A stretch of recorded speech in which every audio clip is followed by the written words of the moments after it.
Are you interested in how economically disadvantaged workers get opportunities to become mainstream employees in high-demand industries?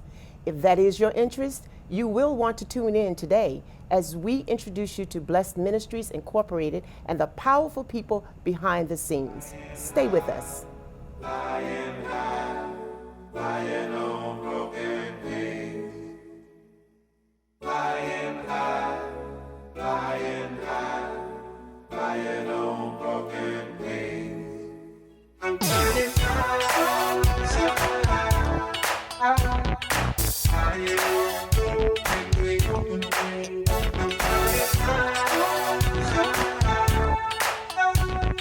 flying on broken wings. I'm flying high,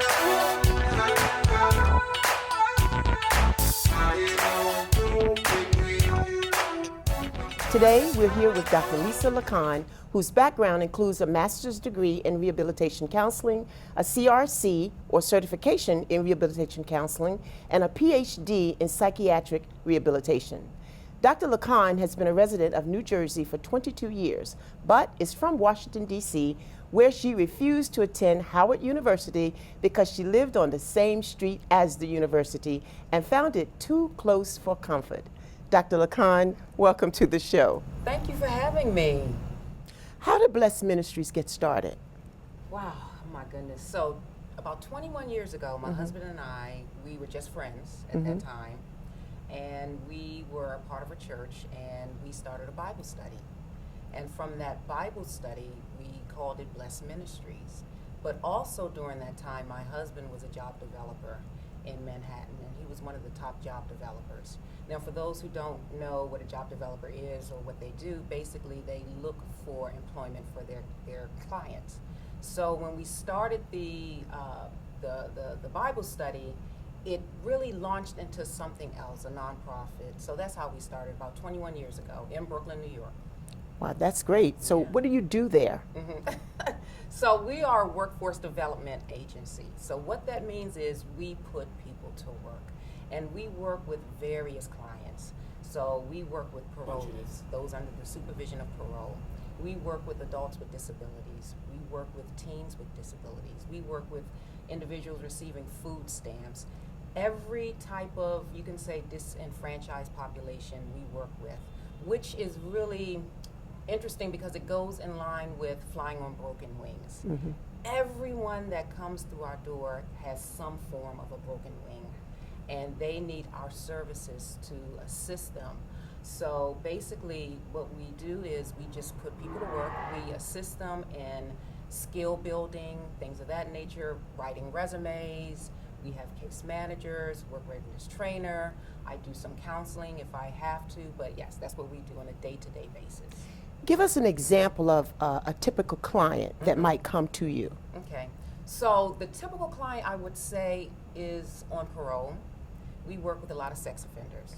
So basically, the typical client comes from parole, and we work with parole in a sense, whereas they have different units. So they have a sex offender management unit. We call them SOMUs.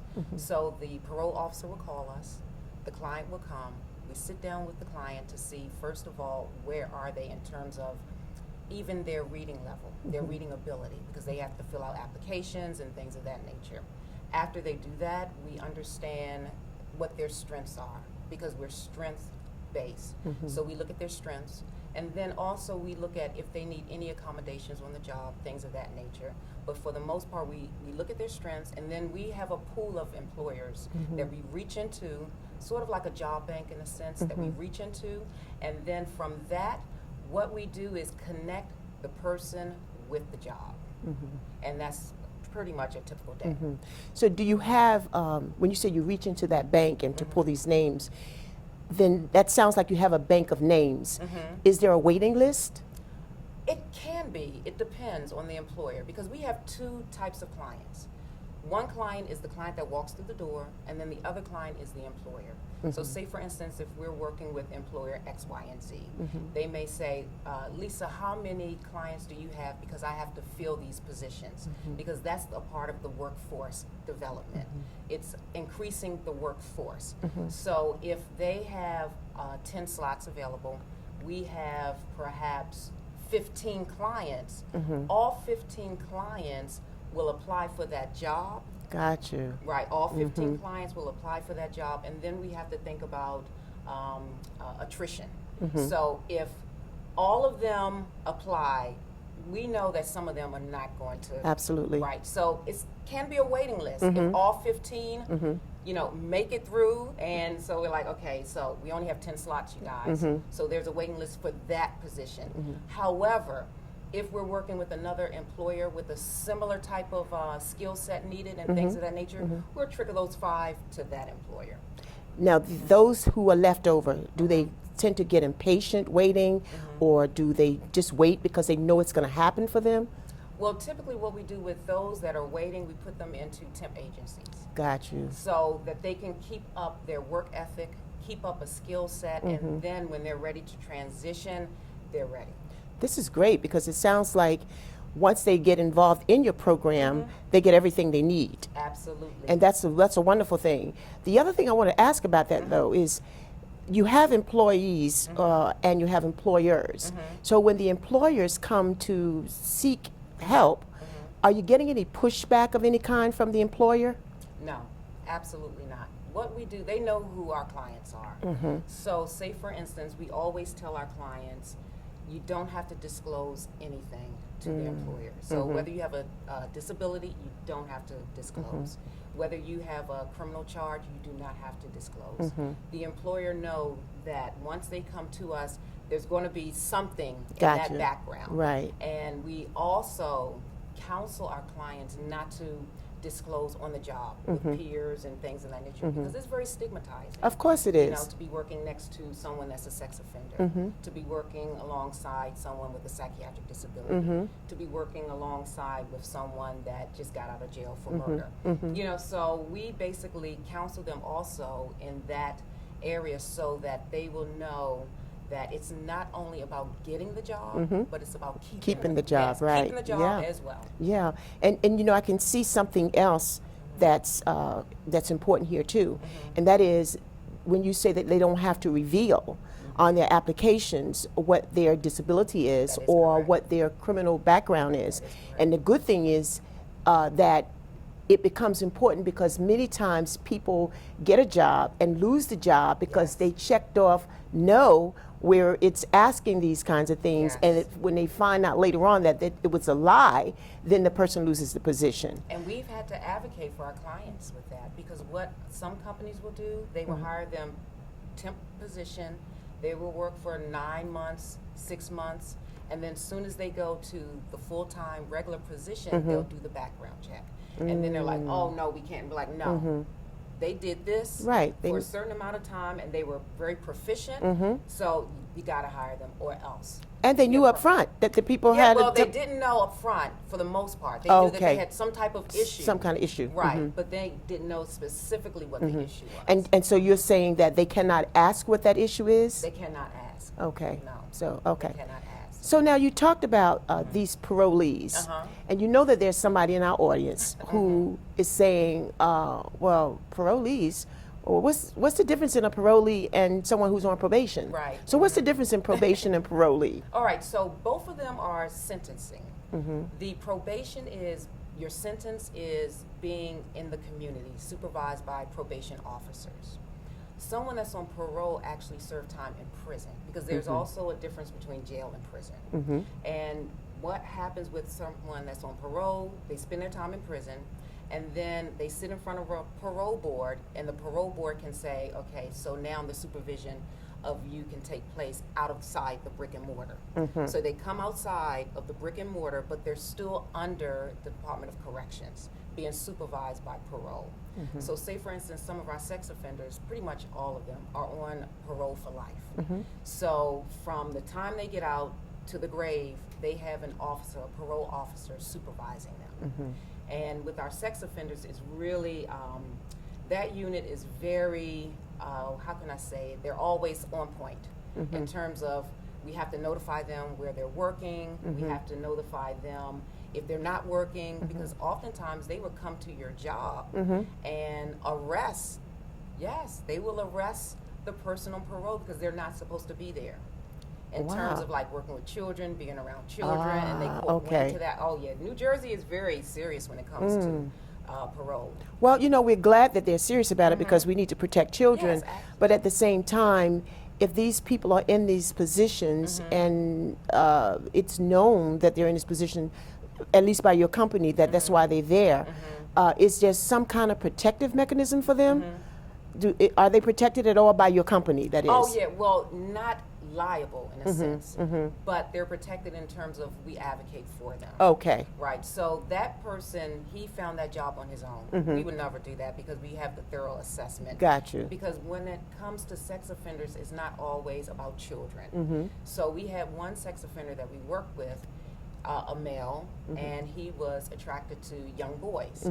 So we put him on a work assignment around all women. He loved it. They Right. loved it. I mean, it was a win-win situation. Absolutely.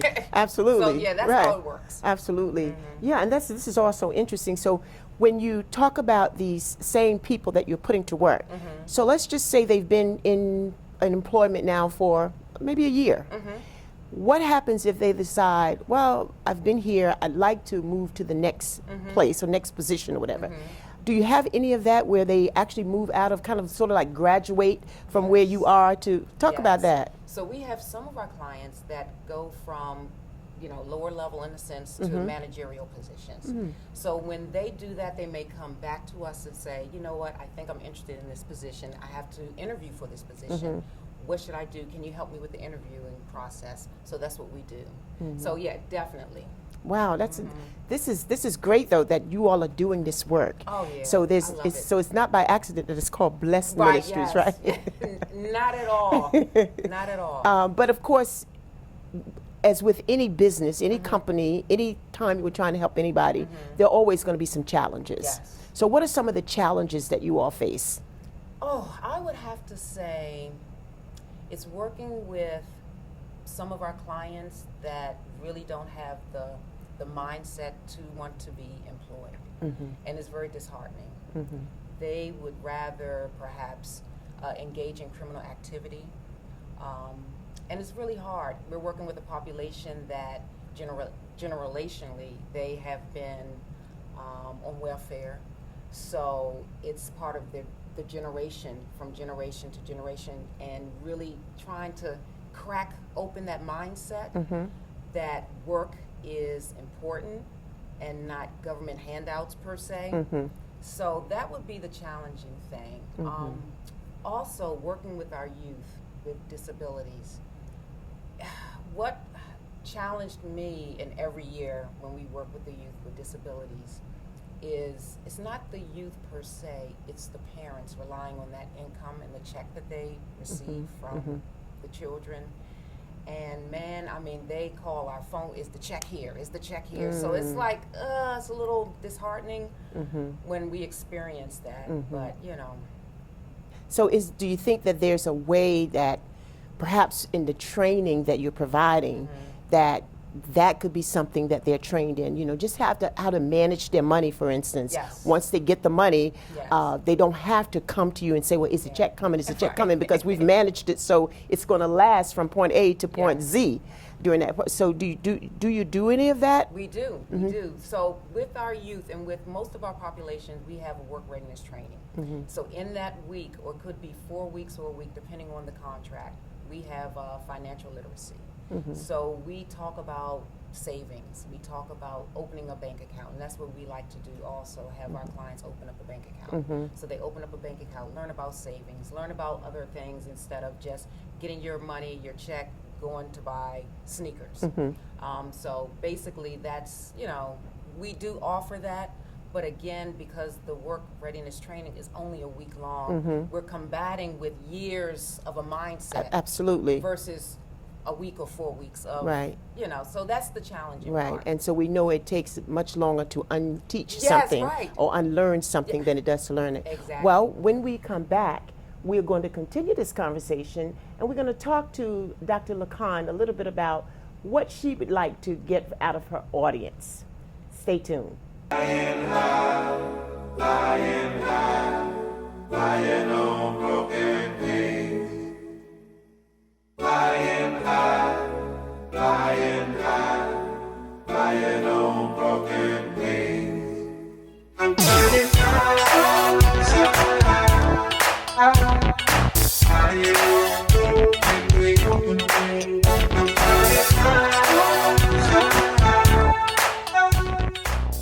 Welcome back to Flying on Broken Wings, Thursday Sidebar with Dr. PGB Hudson.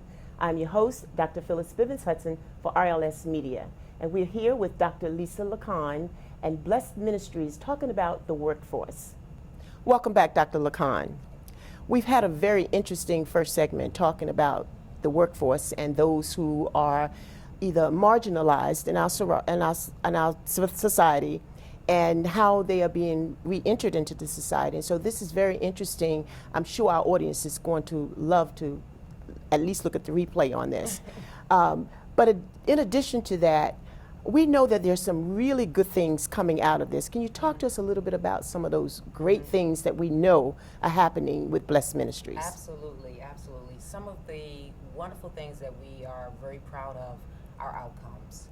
We typically have people that, our contracts are 30 days, 60 day, 90 day, 180 day placement or 150 day placement. So for a set population, we have 100% placement rate for 30 day. We have about 100% for 60 day. And then for 90 day, it's about 74%. And then 180, it goes down to 64, something like that percent. So basically, we're talking about working with a population of individuals that have limited skill sets. However, when it comes to staying on the job, they love it. And I think my staff, they do an excellent job in terms of identifying the person with the employer and matching it. Because again, it's not just about staying on the job or in a sense getting the job, but it's about staying on the job. And that's, there's one story that really fascinated me. We worked with a gentleman. He was a sex offender. He had limited reading ability. He had limited work history. So when he started working with us, I noticed that it took him a very long time to read over his application. So I asked him if he needed assistance, and he said yes, because he really didn't know how to read or write. So we assisted him. He stayed on the job for a long time. It was time to do his taxes. So we had, at that time, we were working with the tax agency, and the IRS couldn't find him because he had been under the radar for so many years. He had been in prison for so many years. He never had a job working above the table.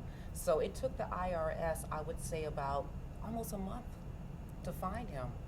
Wow, that's interesting. Yeah. But they did. They found him. They found him. Of course they did. It's the IRS, right? Right. Of course they found him. They found him, and then he got his check from the IRS. It was, we take things for granted, but for someone like that to walk through our door and to put his faith and trust in us is, unbelievable. It really is. And I always say this is a non-judgmental zone.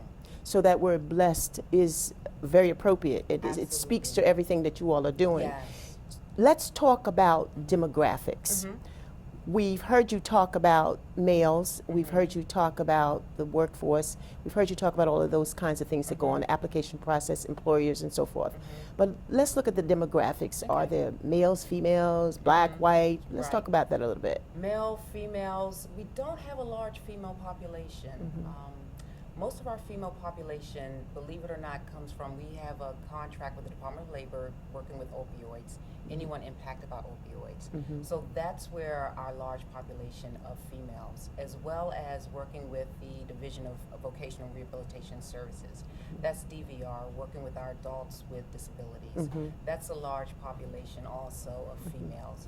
We have about maybe 3 or 4% Spanish-speaking clients. But for the most part, black, males, actually. So yeah, when you think about it, it's like, So yeah, it's. Thinking again about the demographics, we know that you have very limited number of females, and we know you have quite a few males. What is the population in terms of black, white, Latino, whatever? So I'll take the parolee population. So for the most part, the parolee population, they're black. Most of our sex offenders in the parolee population are white. We have some Spanish-speaking clients. They're typically from Elizabeth, as well as Middlesex County. because in Middlesex County with the parolees, they have a unit specifically for that population. So that's the demographics. In terms of the youth with disabilities, it was male, majority male with disabilities. They had IEPs. So, yeah. And so we know what, when we talk about IEPs, for our audience, an IEP is an individual education plan. And that just means that that plan has been designed specifically for that child's disability. So when you talk about that IEP plan or the people that come to you with disabilities, what are some of the kinds of disabilities that they have?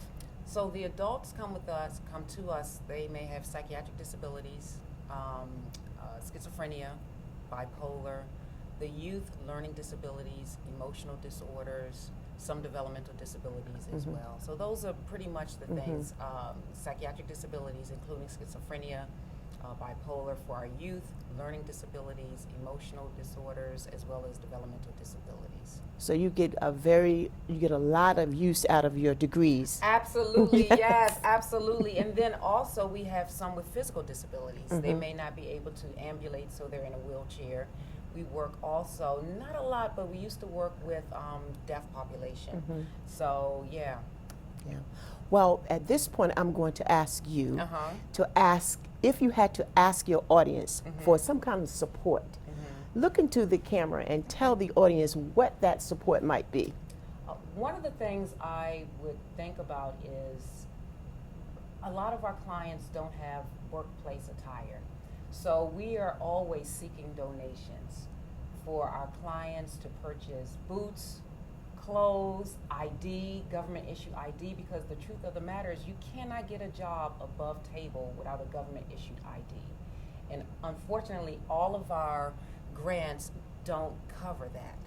So for those grants that don't cover that, we ask for support from the community in that sense. So I'm hoping that our audience is listening and that our audience is also gearing up to help you. So Dr. LaCon, tell our audience where they can make these donations should they determine that they'd like to support you in that regard. All right, so one of the first things they can do is look at our website. It's www.bmiworks.org.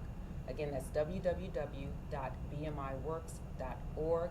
Also, I have a podcast that comes on every Tuesday night at 7 p.m. and they can contact me. And for that information, it's www.drlisalacon.com. And the doctor is just DR. Now spell LaCon for them. Okay, yes. L-A-C as in Charlie, O-N as in Nancy. So let's go with a lighter note now. Okay. In the beginning, we talked a little bit about you not deciding to go to a historically black college, namely Howard University. However, we know that you did go to college because you have several degrees. Tell us what college you did attend and why you decided to go where you went. All right, so I actually did go to a HBCU, historically black college or university, and I decided to go to the best one on the planet, Hampton University. So I went to Hampton University because I took a tour actually at Howard. So growing up in DC, I lived on Georgia Avenue, and Howard is on Georgia Avenue. So it was just a staple in the community. You know, I went to the plays, I went to the football games at Howard. So it wasn't anything that I really wanted to do. I wanted something different. I wanted new exposure. So my counselor in high school, I went to School Without Walls. She said, "Lisa, what are you doing with your life?" And I said, "I don't know." So she said, "Meet me here tomorrow morning." She dropped me off at Howard. I had a tour, and they said, "So what do you think of Howard?" And I said, "Well, I'm not interested in Howard. I don't want to go to Howard." And they said, "Well, what about Norfolk State, which is another HBCU?" And I said, "No, my cousin goes there. I'm not interested in that school." So then they said, "What about Hampton?" And I said, "Well, where's Hampton?" And they said, "Well, it's not too far from Norfolk State." And I was like, "Oh, okay." So my grandmother lives in, well, at the time she was born, she was in Portsmouth, Virginia, which is not far. And my cousin was in Norfolk. So I was like, okay, let me check out Hampton, and here I am. And the world is better for it. Oh, thank you. Thank you. Thank you. Thank you, Dr. LaCon, for being with us today. We really appreciate this time that you've spent with us. We're sure that our audience will appreciate it too. And to our audience, thank you for always tuning in with us. So from RLS Media, I am your host, Dr. Phyllis Bivens Hudson. Until next time, you know what to do. Keep flying on your own wings. flying high, flying high, flying